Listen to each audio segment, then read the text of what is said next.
Anong ganap sa mundo ng showbiz?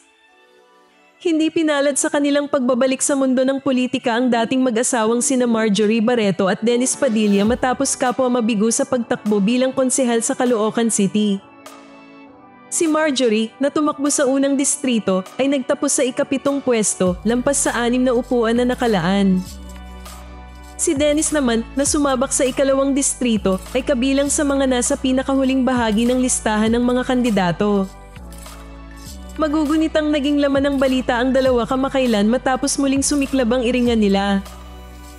Lalo na nang ipahayag ni Dennis ang sama ng loob sa hindi pagpayag na may hatid sa altar ang kanilang anak na si Claudia. Sinagot ito ni Marjorie sa pamamagitan ng pagbubunyeg ng umano'y pananakit na naranasan niya mula kay Dennis noong sila'y nagsasama pa. Tanong ng publiko ngayon, ang pagkatalo nga ba nila ay senyales na nagsawa na ang tao sa mga dramang pampamilya sa politika?